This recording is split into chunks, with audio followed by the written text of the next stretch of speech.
Era o verão de 1994 e a pequena cidade de Ashwood, no interior dos Estados Unidos, parecia estar congelada no tempo. Ruas tranquilas, casas com varandas de madeira, vizinhos que se cumprimentavam todos os dias como se nada jamais mudasse. Mas havia algo que destoava daquela calma aparente. Um lugar que, para alguns, era apenas um pedaço de ferro e madeira apodrecendo, mas para outros era uma ferida aberta na memória da cidade. O Parque Ashwood Grove. Por décadas, o parque foi o coração da cidade. Construído nos anos 60, era palco de encontros, festas comunitárias e tardes de verão que pareciam eternas. O carrossel com cavalos pintados à mão, a roda gigante que iluminava as noites, o coreto de madeira, as mesas de piquenique espalhadas sob carvalhos centenários. Tudo isso fazia parte da vida de Ashwood. Mas nos anos 80, algo começou a mudar. O que antes era apenas diversão, começou a dar sinais de estranheza. Primeiro, pequenos acidentes. Um menino que quebrou o braço de forma inexplicável na gangorra. Um curto-circuito que fez o carrossel girar sozinho em plena madrugada. Barquinhos que afundavam no lago sem motivo. Ninguém ligou muito. Coincidências, diziam. Até que os acidentes se tornaram tragédias. Em 1987, uma menina desapareceu durante uma festa comunitária. Vista pela última vez perto do carrossel, sumiu como se tivesse sido engolida pelo ar. Nenhuma pista, nenhum corpo. Apenas a lembrança de seu vestido azul balançando no vento. Alguns juraram ouvir sua risada dias depois, no meio da noite, quando o parque estava vazio. Em 1988, um adolescente caiu da roda gigante e morreu na frente de dezenas de pessoas. Diziam que a trava simplesmente se abriu sozinha. Em 1989, um garoto de 9 anos se afogou no lago artificial. Um lago raso demais para isso ser possível. Sua mãe jurava que algo o puxou para baixo. Em 1990, o parque foi fechado às pressas. Correntes pesadas nos portões, eletricidade cortada, brinquedos abandonados à ferrugem. Desde então, o mato cresceu, a madeira apodreceu e o lugar se transformou em ruína. Mas a cidade nunca esqueceu. Histórias começaram a circular. Risadas de crianças na madrugada, luzes que acendiam sozinhas, sombras correndo entre os brinquedos. Alguns diziam que era imaginação, outros juravam que o parque estava vivo. 4 anos depois, em 1994, 4 jovens decidiram atravessar os portões. Michael, de 23 anos, apaixonado por filmagem, levava sua câmera VHS Panasonic apoiada no ombro. Jenny, 21, curiosa e destemida, empunhava uma lanterna Maglite. David, 22, cético, ria das histórias e carregava um gravador de tapa-cassete. E Claire, 22, silenciosa e sensível, trazia um maço de velas como se pressentisse que a noite seria longa. Naquela noite abafada de agosto, eles empurraram os portões enferrujados. O ferro gemeu alto, ecoando na escuridão.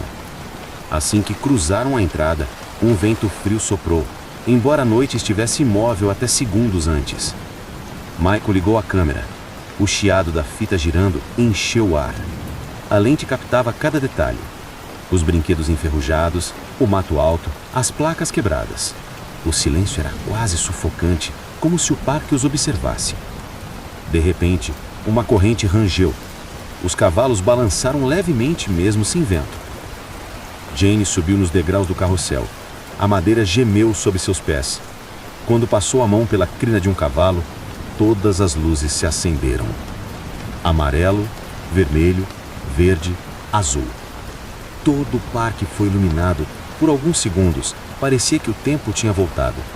Michael filmava sem piscar, a respiração presa na garganta. Ao longe, risadas infantis ecoaram, suaves e perturbadoras. David ligou o gravador. Se houver alguém aqui, fale. O aparelho chiou. Silêncio.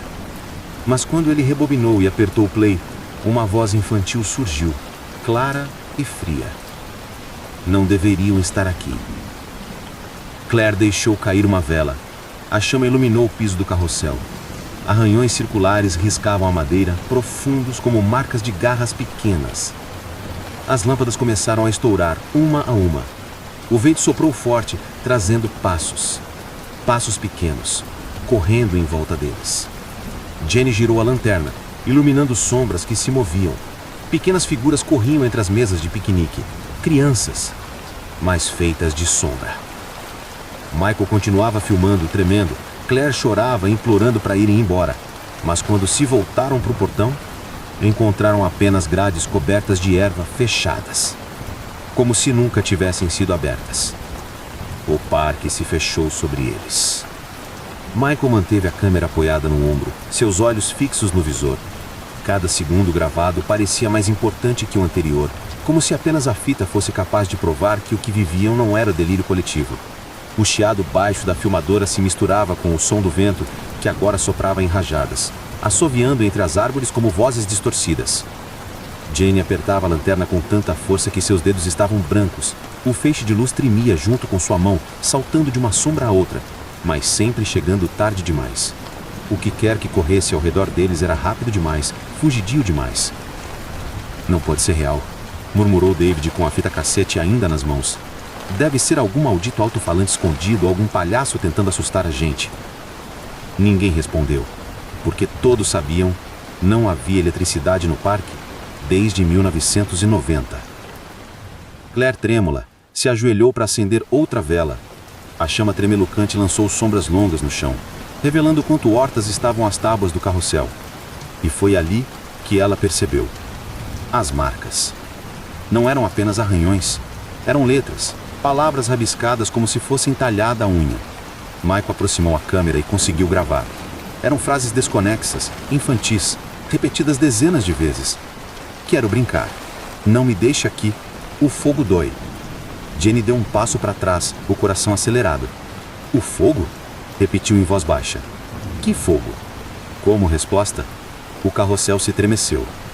Um dos cavalos caiu de lado, o nesco rachando em estalos de madeira podre. O som ecoou como um disparo. De repente, todas as sombras que corriam ao redor deles pararam. O silêncio foi absoluto. Michael baixou a câmera por um instante, engolindo em seco. Eu acho que não deveríamos ficar aqui. Mas antes que pudessem se mover, uma risada infantil ecoou pelo parque inteiro. Uma risada clara, prolongada, vinda de todas as direções ao mesmo tempo. A lanterna de Jenny piscou, a vela de Claire se apagou. E o carrossel girou sozinho. Devagar no início, depois mais rápido. As correntes chacoalhavam, os cavalos rangiam como se chorassem. E junto com o movimento começaram a aparecer crianças. Primeiro borrões, depois formas mais nítidas. Meninos e meninas com roupas antigas, dos anos 60. Os rostos sujos de cinzas, alguns com os olhos vazios, outros com a pele queimada. Eles ocupavam os cavalos, rindo, girando em círculos. Mas quando a luz da lanterna os atingia, desapareciam como fumaça. Claire gritou e recuou. Jenny caiu de joelhos. David, pálido, tentava convencer a si mesmo que era ilusão. Apenas Michael não conseguia parar de filmar. E foi então que uma das crianças saiu do carrossel.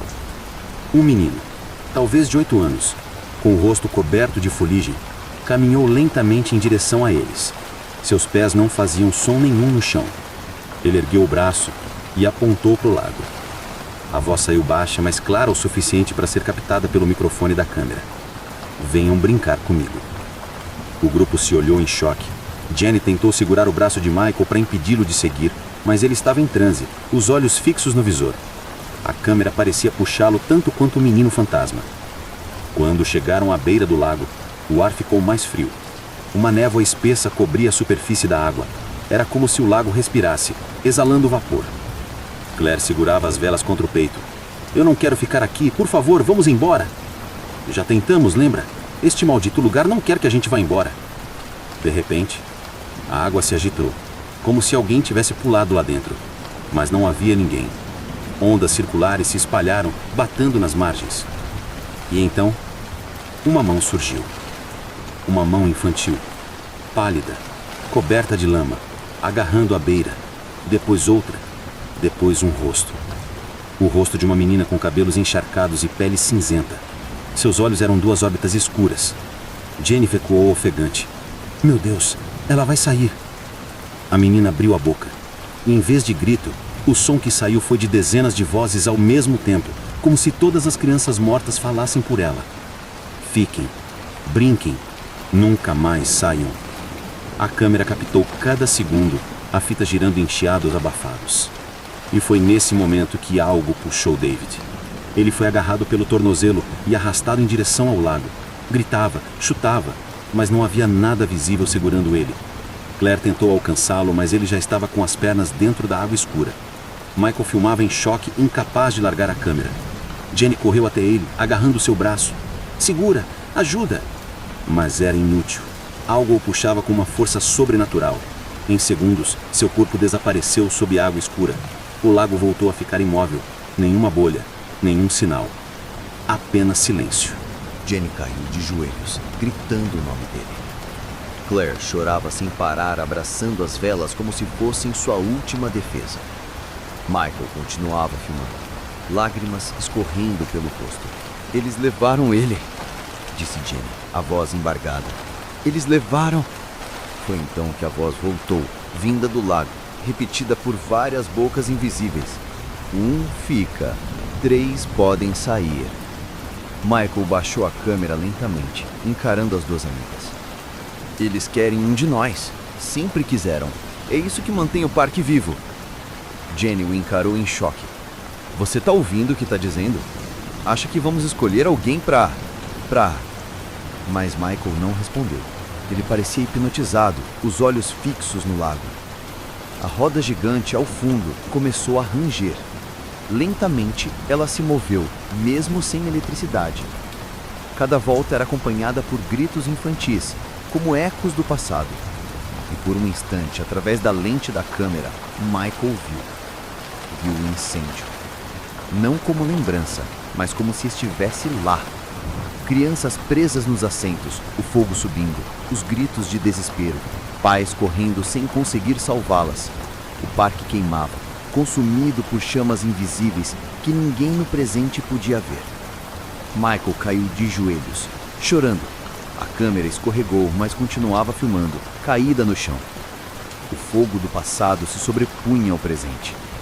As risadas se transformaram em lamentos. Jenny segurou o rosto dele desesperada. Ei, você tá comigo? Olha pra mim! Mas Claire, por outro lado, se levantou lentamente. Suas mãos tremiam, mas havia uma estranha serenidade em seus olhos, como se tivesse entendido algo que os outros não. Não é sobre escolha, disse ela, sua voz calma, quase resignada. O parque já escolheu. Jenny se virou para ela confusa. Do que você está falando? Eu sabia que não devia vir. Eu senti. Eles me chamaram. E antes que qualquer um pudesse impedi-la, ela começou a andar em direção ao lago. Jenny correu atrás dela, gritando, mas uma força invisível a empurrou para trás. Michael, sem forças, apenas assistia. Claire entrou na água sem resistência, primeiro até os joelhos, depois até a cintura. A névoa a engoliu. As mãos fantasmagóricas a receberam suavemente, puxando-a para baixo como se fosse uma criança voltando para casa. Em segundos, ela desapareceu. O lago ficou calmo novamente. Dessa vez, não houve gritos, não houve luta. Apenas silêncio. Jenny soluçava abraçada a Michael, que tremia com a câmera ainda gravando. Então, uma voz suave ecoou pelo parque, doce como canção de Lino. 3 podem sair. E como se nada tivesse acontecido, o portão de ferro apareceu diante deles, aberto. Jenny puxou Michael, praticamente arrastando-o para fora. Eles correram sem olhar para trás, tropeçando no mato alto até cruzarem os limites do parque. Quando o fizeram, o vento parou. O silêncio da cidade voltou. Era como se nada tivesse acontecido. Mas havia acontecido. Michael olhou para a câmera. A fita havia registrado tudo. O carrossel, as crianças, David sendo levado, Claire caminhando para o lago. Prova incontestável. Ou, pelo menos, ele pensava. Quando rebobinaram a fita dias depois, tudo que viram foi um parque vazio. Nenhuma luz, nenhum fantasma, nenhum grito. Apenas eles, 4 jovens andando por brinquedos enferrujados. Mas algo estava errado. Em alguns momentos da gravação, apareciam rostos ao fundo. Rostos infantis, olhos negros, sorrisos imóveis. E em uma das últimas cenas, quando Claire caminhava em direção ao lago, sua boca se mexia, mas não era ela quem falava. Era a mesma voz infantil, gravada na fita cassete de Dave. Vocês não deveriam estar aqui. Michael desligou a câmera. Jenny, em silêncio, não quis mais falar do assunto. E o Parque Ashwood Grove continuou fechado, engolido pelo tempo. Mas, às vezes, em noites abafadas de agosto, moradores juram ouvir risadas vindas de dentro. E alguns dizem que agora não são apenas as risadas de crianças. São 3 vozes. Um homem, uma mulher e uma menina. Para sempre presos naquele lugar. Se gostou da história, deixe seu comentário e inscreva-se no canal. Até a próxima!